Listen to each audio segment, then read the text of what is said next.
है। हल्दी घाटी युद्ध के बाद महाराणा प्रताप अपनी प्रतिज्ञा का पालन करने के लिए वनवासी जीवन व्यतीत करने लगे। उनके पास पर्याप्त संपत्ति नहीं थी, तो उनके वित्त मंत्री भामाशाह ने अपनी सारी सुख सुविधा को छोड़कर अपने राजा को स्वयं का धन 25 लाख रुपए व राजकोष में 20,000 अशर्फियां देश के लिए अर्पित की, जिससे महाराणा प्रताप ने 12 वर्षों तक अपनी सेना को संगठित किया, सैन्य शक्ति को बढ़ाया और मेवाड़ मातृभूमि को आजाद करवाया। इस किले का प्राचीन नाम मच्छिंद्रगढ़ है। इस किले का निर्माण महाराणा कुंभा ने करवाया था। इस किले के अंदर 9 मई 1540 ईस्वी में महाराणा प्रताप का जन्म हुआ था। इस किले की ऊंचाई समुद्र तल से 3,568 फीट की है। इस किले की दीवार 36 किलोमीटर तक फैली हुई है। इस दीवार का नाम ग्रेट वॉल ऑफ चाइना के बाद द्वितीय पायदान पर दर्ज है। इस किले के अंदर 360 प्राचीन मंदिर हैं। उन मंदिरों में से जग प्रसिद्ध महादेव का मंदिर सबसे प्राचीन है। कुंभलगढ़ जिला यहाँ से 65 किलोमीटर की दूरी पर है। कृपया अब आप सब राजधानी चित्तौड़गढ़ का है। इसी किले के अंदर महाराणा प्रताप का बचपन बीता था। इस किले की तलहटियों में महाराणा प्रताप ने अपने गुरु से शिक्षा प्राप्त की थी। ये किला 12 वर्ग किलोमीटर में फैला हुआ है। इस किले पर जब भी विदेशी आक्रांताओं ने आक्रमण किया और उस आक्रमण में कोई भी राजा व सैनिक वीर गति को प्राप्त कर लेते, तो उनकी पत्नियां वीरांगनाएं अपने सतीत्व की रक्षा करने के लिए जलती हुई अग्नि में कूद प्राणों को त्याग देती थी, जिसे हम जौहर कहते हैं। चित्तौड़गढ़ में 3 मुख्य बड़े जौहर हुए थे। प्रथम जौहर 1303 ईस्वी में रानी पद्मिनी ने 16,000 स्त्रियों वीरांगनाओं के साथ जौहर किया था, सिर्फ अल्लाउद्दीन खिलजी के कारण। दूसरा जौहर 1533 ईस्वी में गुजरात के शासक बहादुर शाह के आक्रमण के कारण रानी कर्मावती ने वीरांगनाओं के साथ किया। और तीसरा जौहर 1568 ईस्वी में जब अकबर ने चित्तौड़गढ़ पर आक्रमण किया, उसी समय रानी खूंटकुंवरी ने 7,000 वीरांगनाओं के साथ जौहर किया। फिर भी अकबर का मन नहीं भरा और अंत में हजारों आम लोगों का कत्लेआम करवाकर उन्हें मौत के घाट उतारा गया।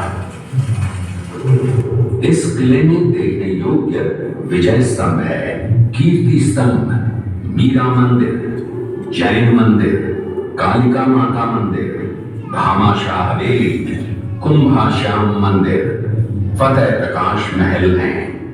ये किला यहाँ से 140 किलोमीटर दूरी पर है। ये देखते हुए सभी अतिथि आगे की तरफ चले। मुगल सेना में भगदड़ मच गई। मुगल सेना को अपने छावनियों को छोड़कर भागना पड़ा। छावनियों के अंदर से लूटा हुआ माल व अब्दुल रहीम खान खाना, जिसकी बेगम आनी खान को बंदी बनाकर महाराणा प्रताप के सामने पेश किया गया। तब अमर सिंह पर महाराणा प्रताप क्रोधित हुए और कहा, जहां से इस नारी को बंदी बनाकर लाए हो, इसे पुनः ससम्मान लौटा कर आओ। महाराणा प्रताप ने कहा, हमें नारी से कोई दुश्मनी नहीं है, हमें तो देश विद्रोहियों से दुश्मनी है, जिन्होंने चारों तरफ आतंक फैलाया है। महाराणा प्रताप के आदेश का पालन करते हुए कुंवर अमर सिंह ने उस मुगल नारी को ससम्मान छावनी तक पहुंचाया। इस प्रकार महाराणा प्रताप ने अपने क्षत्रिय राजपूत धर्म का पालन किया और पराई स्त्रियों को मां, बेटी और बहन का दर्जा दिया। ये है महाराणा प्रताप का चरित्र और नैतिक उदारता का परिचय।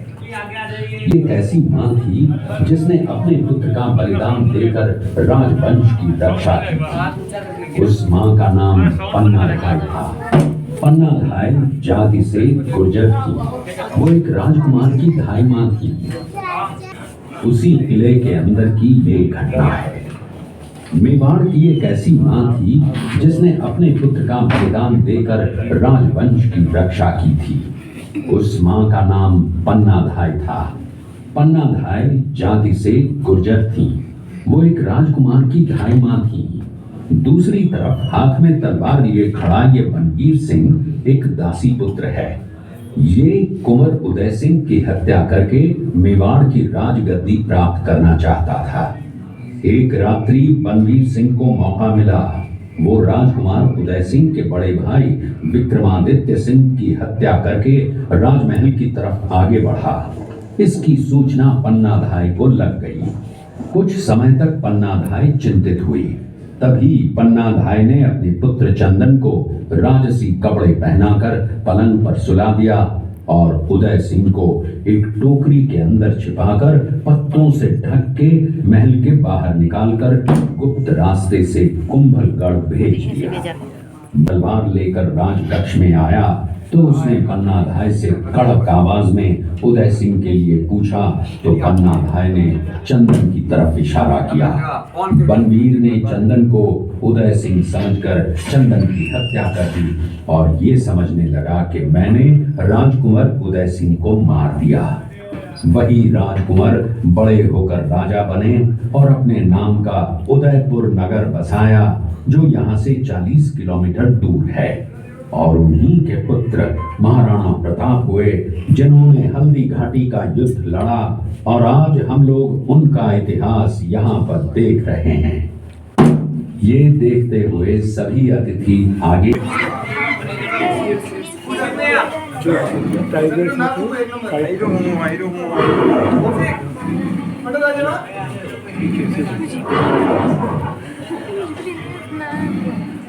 बेटा थोड़ा नीचे आ जाओ ना।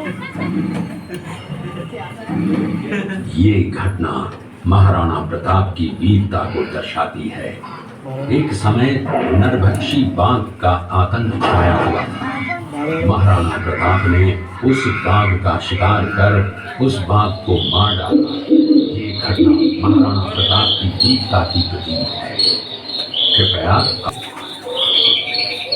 इस दृश्य में देखिए महाराणा प्रताप अपनी प्रतिज्ञा का पालन करते हुए।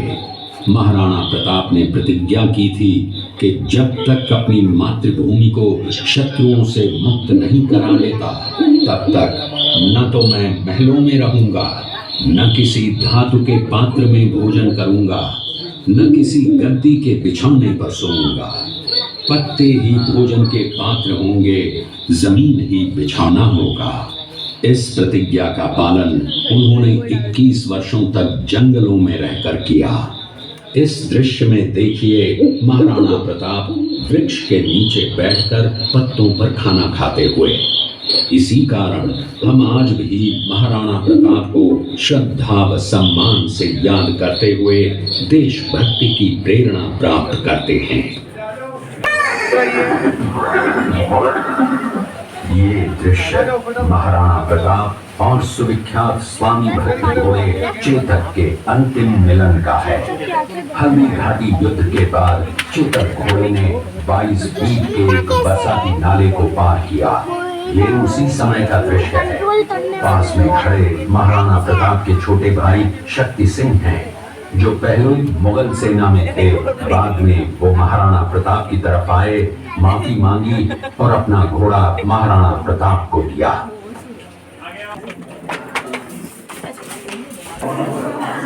ये तो पूरे योद्धा है।